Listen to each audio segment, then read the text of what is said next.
Well, it's been an awesome stay here at our friend's Nancy's place, but yet all good things must move on.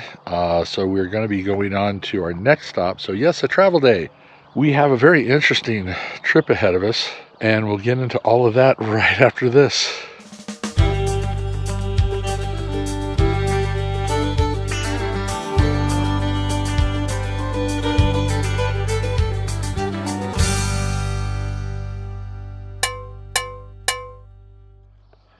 So it is early. It's about 7:12 in the morning. We need to head out of Eckert.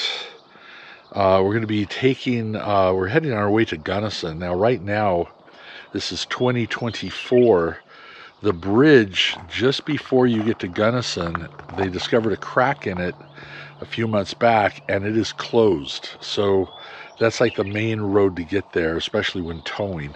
If you're driving in a car, there's a number of different options you have, but towing a fifth wheel, not a lot. And one of the main options is when we get past Montrose a ways, about 50 minutes past Montrose, there is a Highway 26, the Lakes Loop bypass. It's going to take us all the way around, but it's timed entry to get through there because they're doing construction on that as well, or maintenance, because they're allowing big rigs to go through there. So we have a window of 11:30 to 12 for eastbound traffic, and then westbound traffic comes through, and then they close it for a few hours for maintenance.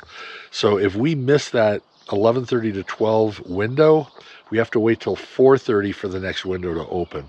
So we are kind of on a push this morning, so I'm going to put this away, and we're on our way to Gunnison.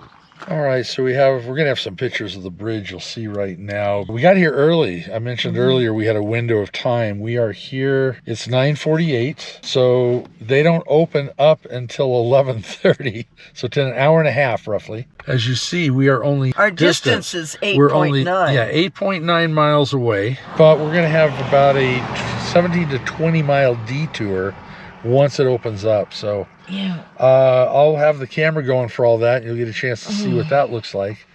But we're here and just kind of kicking back for a while. And it's cool. Oh, it's beautiful. They even have a picnic bench out here. Yeah, it's hysterical. We're going to take a look around here in a second. Oh my God, this is beautiful.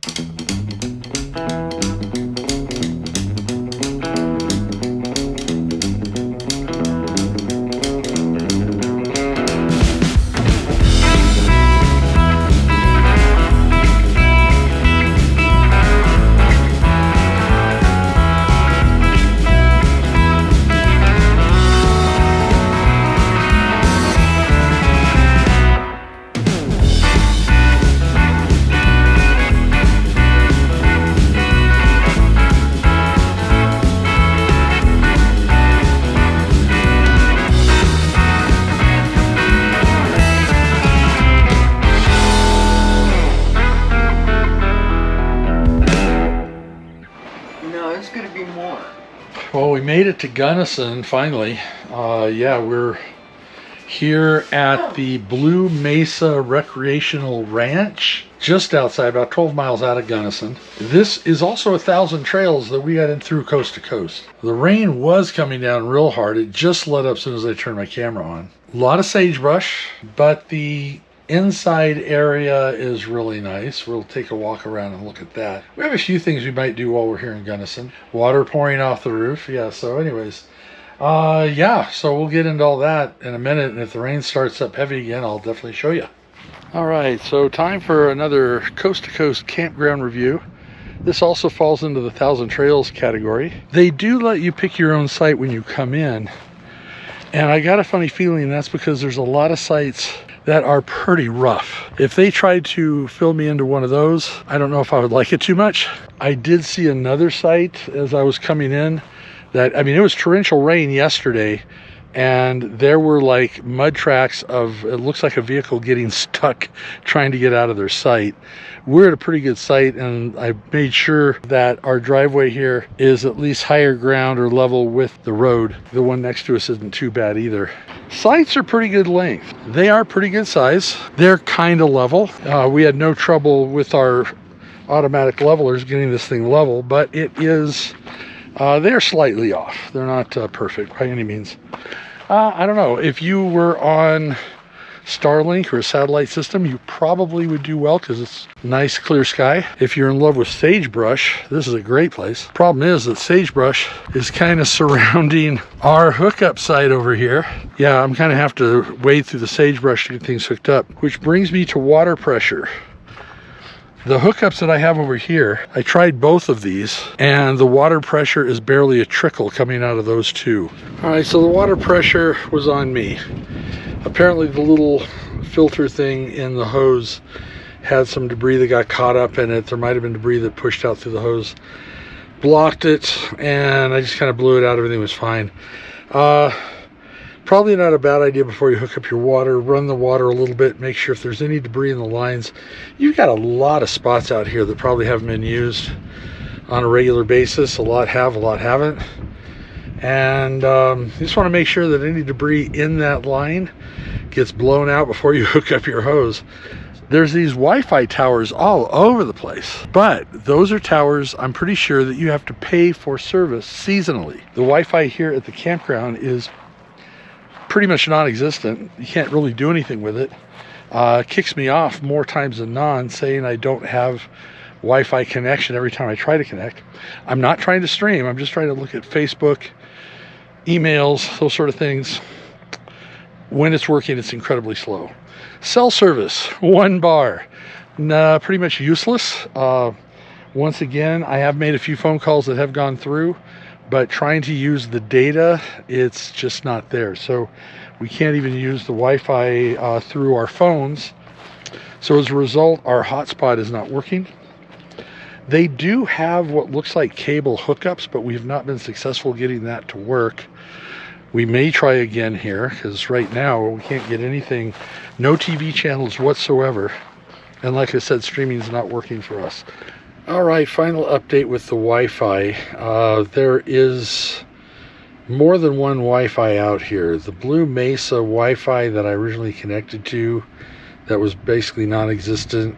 I don't know what that's for. I think it's similar to that BMRR guest Wi-Fi in the office. There is this other Wi-Fi that you log into. I thought it was a paid thing. I went ahead and clicked on it just to see, and no, it is not paid. We're getting it for free. It's not super fast. If you need fast, go use the Wi-Fi in the office. But to be honest, it's pretty decent for out here. So I think we're going to be fine. So I retract the bad Wi-Fi. I retract the bad water pressure. And you see the sights of this place. It is really pretty cool. The sagebrush kind of grows, well, to say grows on you. I hope not. But it does give you that old covered wagon vibe. The cowboys going out across the plains vibe. Yeah, it's pretty cool. I'm okay with it. That's almost it for the site. Let me pull up my notes and see if there's anything else I need to tell you about the campsite itself. They do have picnic tables at most sites. There's some really rustic ones across the road here that no picnic tables. Scenery is nice. I mean, if the bridge was open, the bridge from here on the way to Montrose is closed for repair. That's if you're coming from Montrose. If you're coming from Gunnison, it's a clear shot. We have this Gunnison Reservoir, which is supposed to be one of the largest reservoirs in the state, right out here in our view. You need a fishing license, but there is fishing nearby. And let's go take a look at the rest of the resort.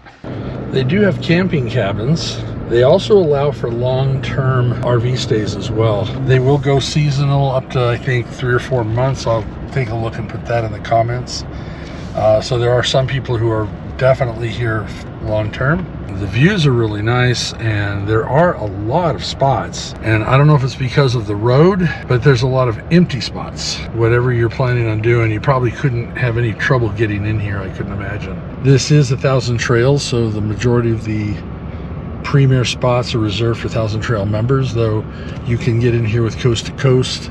And I believe there's another membership group that allows you to park in here as well, but I'm sure they're given, you know, not priority spots. There's also an outdoor pool and spa, and they have a laundry room here as well. Don and I are looking and checking that out. And at the main lodge down below, they have an indoor pool and spa. We can go ahead and take a look at the main lodge area. It's a very nice building. They've got quite a few amenities here as well. They sell propane and ice. There is no store. So the closest town is in Gunnison. Gunnison does have a Walmart, and there's some other amenities there as well, grocery stores and restaurants and such.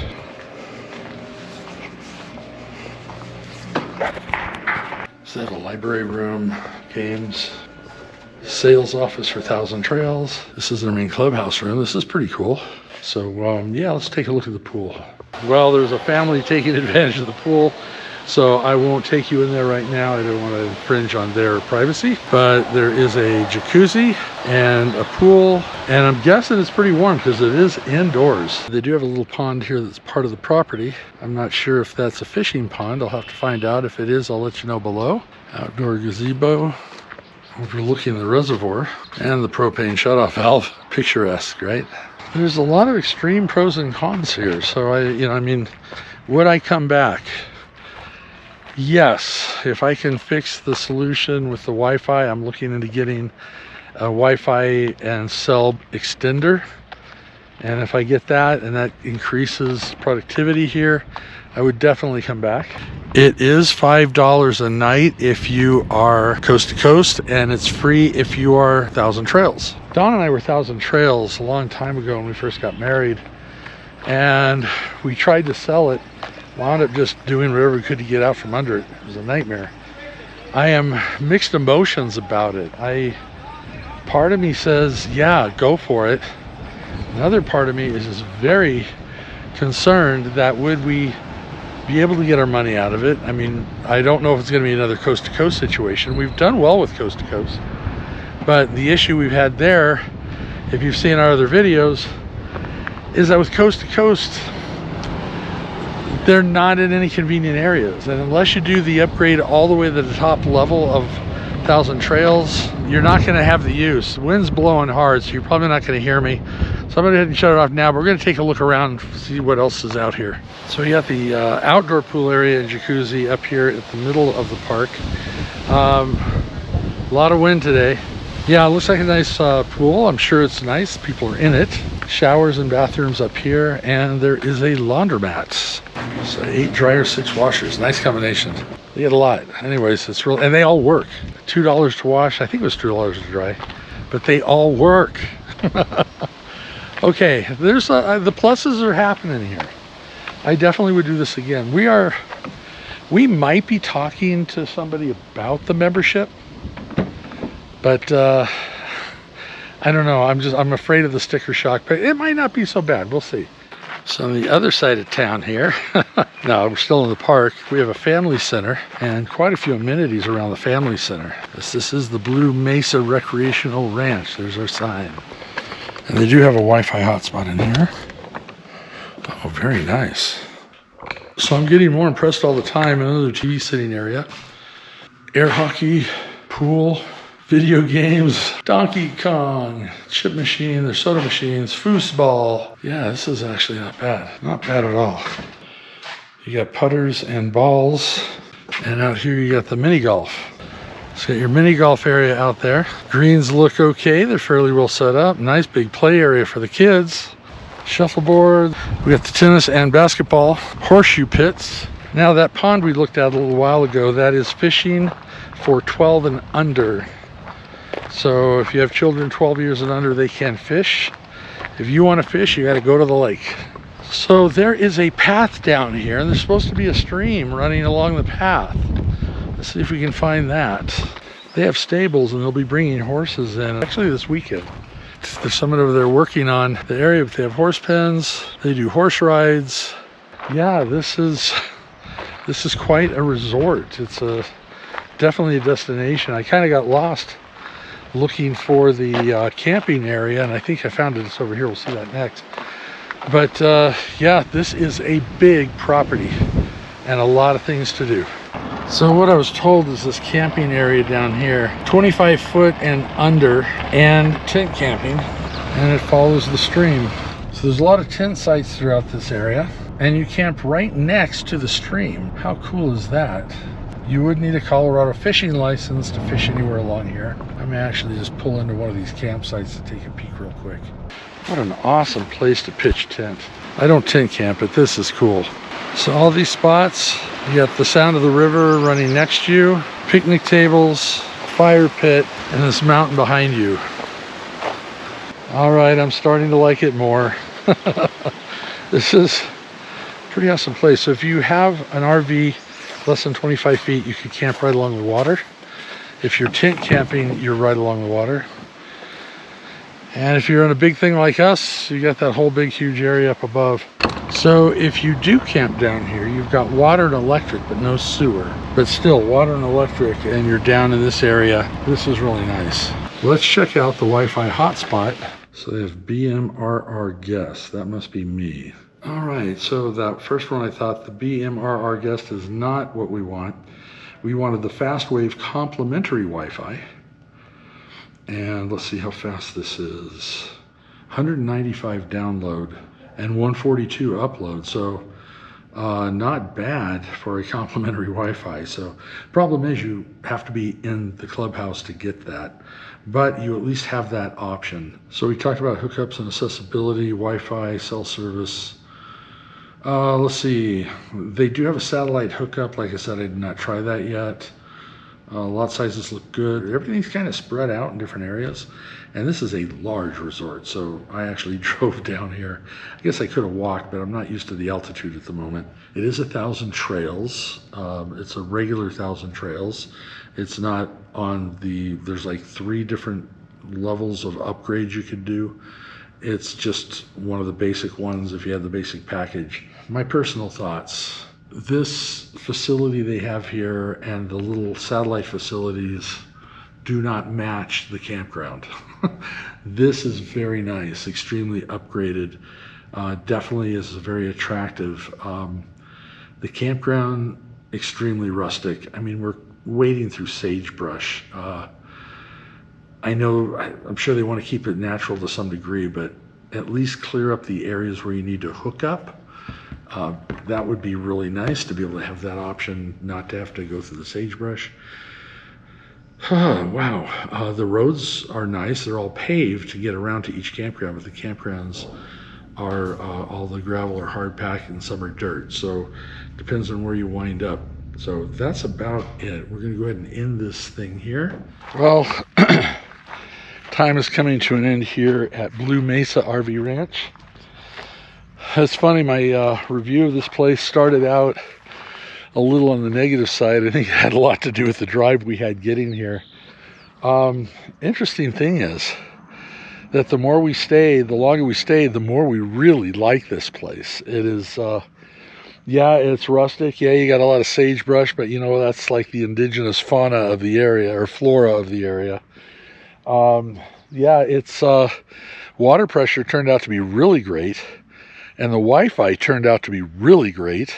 I've been able to upload videos at night, and they went, actually one went up really fast. The other one went up moderately fast.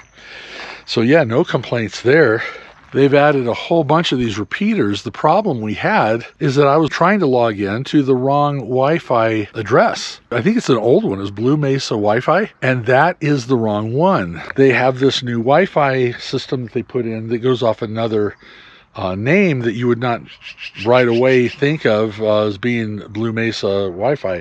But once I hooked up to it, you had both 2G and 5G versions at your disposal. The only thing we were not able to do was stream on the Fire Stick, which, to be honest, I understand that. They don't want everyone streaming and then pulling that bandwidth down. But I was able to stream on my iPad. I was able to watch YouTube videos in the morning and before I started my day. So yeah, we're going to go ahead and end that video. So make sure you give it a thumbs up, hit the subscription button, hit the notification bell, let you know when we post every Sunday at 2, and we will see you on the road.